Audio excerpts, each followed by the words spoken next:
Doma Sports Talk worldwide with some news from the world of boxing. So y'all know what time it is. You ain't in a rush to get concussed. Now, the baddest dude in boxing has to be Terence Crawford right now. I think we can all agree on that. Let's rejoice. We got one. We got one that we could get behind. It's just embarrassing that he ain't had that the whole time. All this respect that he's getting right now, he should have had it the whole time. And even Eddie Hearn, the promoter of Anthony Joshua, he said it all the time. Man, this guy's had a story.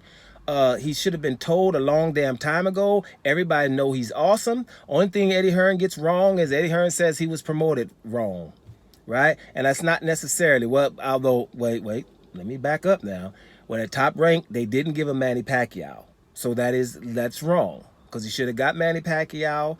But I was also saying that if Bob Arum said back then that he said it then while he was doing it, I don't want him messing with Pacquiao. I don't want Pacquiao messing with Terence Crawford. He's too good. Pacquiao, I don't want him to get hurt. You can't really say more than that as a promoter, right? He's basically saying Terence Crawford is good.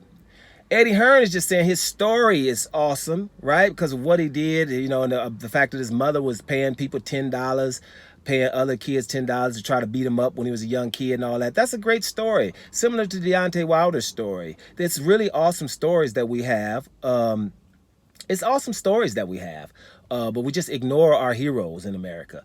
It's not promoted wrong, right? It's not. You know, this side of the street, that side of the street. It's not. It's racist. Let's stop acting like America, like we see it every day, right? We got people, you know, every day, right? I have the Negro League fighters because I'm not going to be talking about no other dudes that I'm see that these guys are awesome, but just because it's not in the mainstream media that I'm not going to talk about them.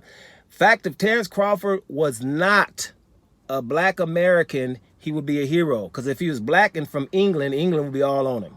Okay, England ain't gonna let no talent like that just go unnoticed, right? If he was just anything, Filipino, Ukraine, Mexican, whatever, just not black American, you think that we gonna act like we don't gonna see somebody that's this awesome? No, only time you don't see somebody that when they're that awesome is when they're black. That's why I have the Negro Leagues, and my Negro Leagues to today still hold. When I say a Negro League fighter, who am I talking about? Louis the Real King Kong Ortiz. Well, you can go back. We can go. I can explain why. Deontay the Bronze Bomber Wilder, right? To a lesser extent, but he is. Michael Hunter. Then I always say cruiserweight and light heavyweight. They have a lot of Eastern Europeans, bad boys. So they ain't need all that up in there. There ain't no brother over there that ain't doing nothing. Cruiserweight and light heavyweight is handling their business with Eastern Europeans. You know, Better Bivs, the Bivs of the world, everybody that was in the Super 6 tournament in the cruiserweight division was Usyk, Marius Brides, Volacek. I missed somebody? Did I say Maury Gossif already? Right? Just all kind of, just everybody. You know, so we're cool. But then you go down to the middleweight. Demetrius Andrade, right? Negro League fighter. Charlo brothers, to a lesser extent, but the Charlo brothers too. Not getting enough props because when I say the Charlo brothers, name me a country that would have two champions, twins, and act like that ain't nothing. Both of them champions. No matter, one is undisputed, but the other one's a damn champion. The other one, we say he ain't undisputed, right? But let me tell you what he is. Jamal Charlo is the reason we had a franchise title. He got his own belt. It's the Charlo belt. I say it again. If Charlo was not dangerous, we'd have never had that damn belt. If Canelo had to fight Yildirim, his mandatory, he would have fought him. If he had to fight Amir Khan or Callum Smith or John Ryder, you think we would have had a problem? No, he had to fight Jamal Charlo, so they had to figure something out. Charlo made the franchise title. So those are the Negro League fighters. You go to welterweight, who was I saying? Terence Crawford. Way back. And I always would say not Errol Spence, because Errol Spence gets enough props for his talent level. He would get enough props, right? You know, he got pay-per-views and things like that. So I wouldn't even mention him. I would say, well, not Spence, but Terence Crawford. And you go down, I would say Devin Haney. And it was about a year or two ago when I was saying Shakur Stevenson is going to be one. But now we see Shakur Stevenson is a Negro League fighter. And if you don't believe me, why did Isaac Cruz not have to fight him? Why did William Cepeda not have to fight him? Why is Lomachenko just not going to have to fight him right now?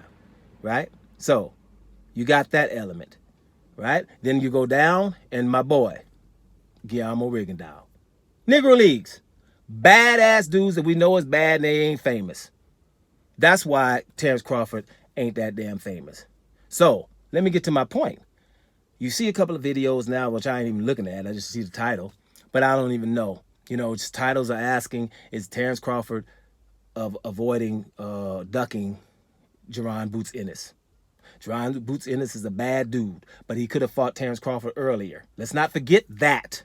Now, Terence Crawford has earned the right, the Canelo right? He's on Canelo's level, right? Because he's doing things. He's not, there ain't no people in his divisions like Demetrius Andrade and Charlo who've been on the same division for 10 damn years, right? That he ain't fighting. There ain't nobody in the lightweight division that was saying, hey, where you going, come back. Ain't nobody in the super lightweight division saying, hey, where you going, come back. Ain't nobody in the welterweight division talking no smack. Jaron Boots Ennis is now. Right now, Terence Crawford is trying to make super significant fights, trying to make history. Like, I'm trying to go become a 3-division world champion. I'm trying to go to the next division. What we supposed to be asking Jaron Boots Ennis to do is like fight a Keith Thurman. Do something to get, you know, that name up, a very significant win. You know, and I keep mentioning Keith Thurman because somebody got to do that because Sean Porter gone now. Danny Garcia, I don't know if he's going to do it, right? And Danny Garcia is probably fighting at the higher division anyway, 154 now. So I don't know who he's going to fight. You know, Stanionis, he's got to just be the only one standing. He probably can't get Virgil Hill. I guarantee Virgil Hill ain't going to fight him. But anyway, but it's not Terence Crawford's job right now to do that. Everybody in boxing needs to shut the hell up. He deserves to fight who the hell he wants to. Just like we say for Canelo every time. He can do whatever the hell he wants, right? So can he right now. He's the baddest dude in boxing, hands down. And I'm going to fight either Canelo for something, or I'm going to fight Jermell Charlo for something big, all right? Or I'm going to do something very, very damn significant.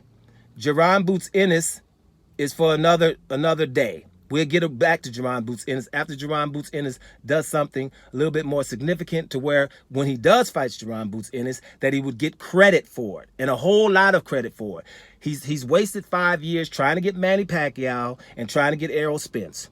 He never gonna get Manny Pacquiao, but he just got Errol Spence. Now he's getting his props. We're not supposed to be asking Terence Crawford a damn thing. So what we're gonna do in unison is back the hell off and let Terence Crawford get the Canelo treatment because he deserves it. Doma Sports Talk Worldwide, and I'm up out of here, y'all.